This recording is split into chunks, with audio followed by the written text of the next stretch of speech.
जिस प्रकार से आप बिजनेसमैन हैं, आपका कारोबार बहुत बड़ा कारोबार है, यहाँ चारों चीज़ों में सक्रिय हुए, आपकी जगह जगह होर्डिंग भी लगे हुए हैं, क्या मीन्स, क्या उद्देश्य?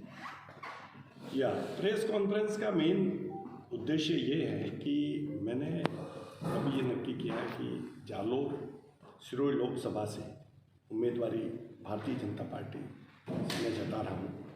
पार्टी पर निर्भर है, पार्टी टिकट मुझे देती है नहीं देती है, लेकिन मैंने उम्मीदवार जताई है।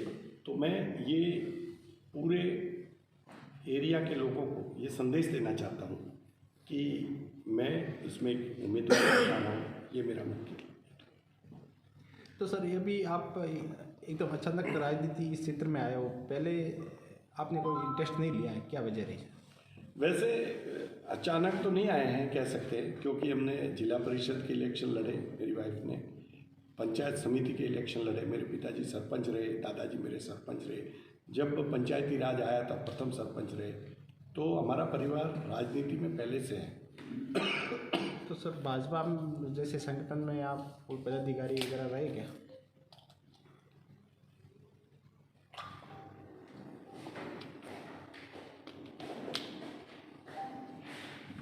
भाजपा पदाधिकारी में नेशनल एग्जीक्यूटिव कमेटी में बीजेपी CSL में न्यू दिल्ली में मैं रहा। उसके बाद में वर्किंग कमेटी, डिस्ट्रिक्ट लेवल की वर्किंग कमेटी में मैं रहा, कार्यक्रम किया। और उसके बाद कंटिन्यू पार्टी के साथ हम जुड़े हुए हैं, मुझे कार्यकर्ता पार्टी के साथ काम कर रहे हैं। तो 1985 में मैंने एक्चुअली चंपालाल जी मुणोत उस समय के जिलाध्यक्ष थे, उनके मार्गदर्शन में मैंने पार्टी ज्वाइन की थी और उसके बाद कंटिन्यू में पार्टी के साथ जुड़ा हुआ। आप अहमदाबाद में, दिल्ली में आपका बड़ा कारोबार है, फिर आपको जालोर सिरोही की लिए उम्मीदवारी करना और भाजपा को ज्वाइन करना, ये सब भाजपा ही आपने सेलेक्ट की और जालोर सिरोही में कारोबार के साथ आप राजनीति में क्यों आए? देखो, भाजपा के साथ तो हम लोग पहले से जुड़े हुए थे, ऐसा नहीं है कि भाजपा हमने आज ज्वाइन की है। जहाँ तक बात रही कारोबार का, कारोबार जो हमारा जो आज की तारीख में कारोबार है वो चल ही रहा है, उसमें एक हमारा प्रोफेशनल कारोबार है, उसमें एक प्रोफेशनल ढंग से मैनेज हो रहा है, तो उसमें आज हमारी ज़रूरत नहीं है और हम लोग ये आज सक्षम है और कारोबार के हिसाब से चल रहा है। तो हमको लगा कि अब हमको समय राजनीति में देना चाहिए और राजनीति में पहले से हम लोग जुड़े हुए, उसको देखते हुए राजनीति में अभी प्रयास किया। जालोर सिरोही में राजनीति की स्थिति से देखें तो बहुत सारी चुनौतियाँ हैं। यहाँ के जो जनप्रतिनिधि जो आप राजनीति में आ रहे हैं, तो जालोर सिरोही के लिए आपके मुख्य उद्देश्य क्या रहेंगे? आपका विजन क्या होगा जालोर सिरोही? देखो, जालोर सिरोही पिछड़ा हुआ है।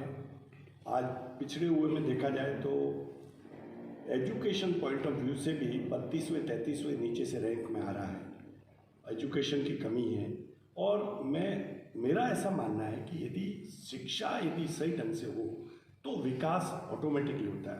आज देश के लिए इंफ्रास्ट्रक्चर्स और कुछ चीज़ें ऐसी है जिसको यदि आप बना लेते हो, एजुकेशन उसको आप डेवलप कर लेते हो तो विकास की गति पकड़ेगा। और पिछले 10 सालों से मोदी जी के कार्यकाल में ये देखा गया है कि इंफ्रास्ट्रक्चर को बहुत बढ़ावा दिया है। विशेष करके यदि हम इस बजट की बात करें, इसमें करीबन 11 लाख करोड़ केवल इंफ्रास्ट्रक्चर को डेवलप किया। तो जहाँ जहाँ इंफ्रास्ट्रक्चर है वहाँ डेवलपमेंट ऑटोमेटिकली होगा। आज हम बात करते हैं जैसे कि वियतनाम की बात करें, चाइना की बात करें, तो देश की अलग अलग वहाँ जाके फैक्ट्रियाँ लग रही हैं। यदि आपके पास इंफ्रास्ट्रक्चर है तो यहाँ पे फैक्ट्री आएगी। आज कुछ समय पहले की हम बात करें, जब यहाँ पे आईफोन हम अमेरिका से कंप्लीट या चाइना या दूसरी फैक्ट्रियों से डिपेंड करते थे, आज की तारीख में हम हर महीने 10,000 करोड़ का आईफोन एक्सपोर्ट कर रहे हैं। ये तो केवल एक प्रोडक्ट है। तो जो हमारे यहाँ इंफ्रास्ट्रक्चर डेवलप हुए तो उसके साथ साथ देश का विकास भी हो रहा है। तो infrastructures, education, skilled man powers, ये सब बहुत देश के विकास के लिए बहुत जरूरी चीज़ें हैं। अब जालोर सिरोही की जनता को क्या संदेश देना चाहते हैं? देखो, जितना मेरे से हो सकता है मैं जालोर सिरोही की जनता के लिए तत्पर रहूँगा, विकास में सहभागी बनूँगा। और मैं एक एडमिनिस्ट्रेटिव चार्टर्ड अकाउंटेंट होने के नाते एक एडमिनिस्ट्रेटिव कार्य कैसे किया जाता है ये मैं एक जानकारी रखता हूँ। तो जितना हो सकेगा मैं जनता के लिए हर समय तत्पर रहूँगा। और विकास की गति को आगे बढ़ाने का। जालोर सिरोही के लिए आपकी जनता के कौन से मुद्दों पे आप चुनाव लड़ने की इच्छा जताइए?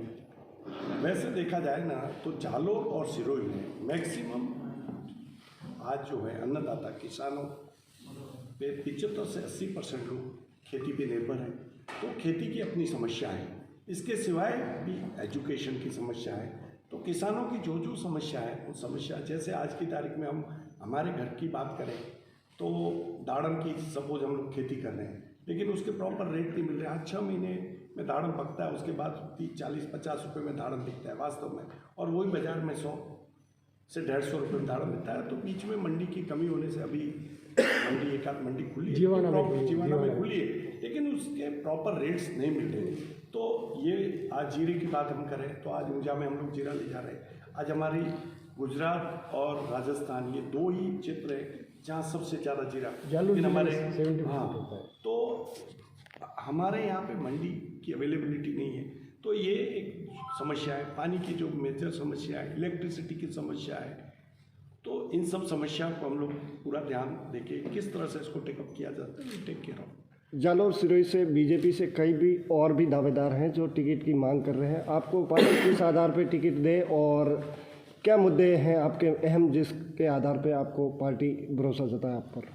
देखो, इट्स अ डेमोक्रेटिक कंट्री, कोई भी टिकट मांगने का अधिकार रखता है, मांग सकता है।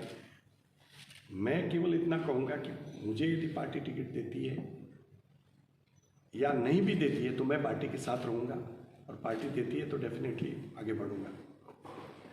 पहले भी कई बार हुआ जैसे एक ही समाज के ज़्यादा दावेदार थे और उन्होंने बगावत की। आपके ही जैसे चौधरी समाज जहाँ बाहुल्य है और यहाँ भी 8-10 लोग और भी लाइन में हैं, तो आपको लगता है कि वो एक मंच पे आएंगे या बगावत होगा? जहाँ तक जितने भी कैंडिडेट जो अभी मैदान में हैं उन सब कैंडिडेटों को मैं पर्सनली जानता हूँ। मुझे नहीं लगता कि बगावत का ऐसा कोई माहौल खड़ा होगा, और सभी कैंडिडेट जो जिसको पार्टी चयनित करेगी उसके साथ रहेंगे। अभी सांचौर में जैसे जीवाराम चौधरी निर्दलीय जीत गए और दोनों पार्टी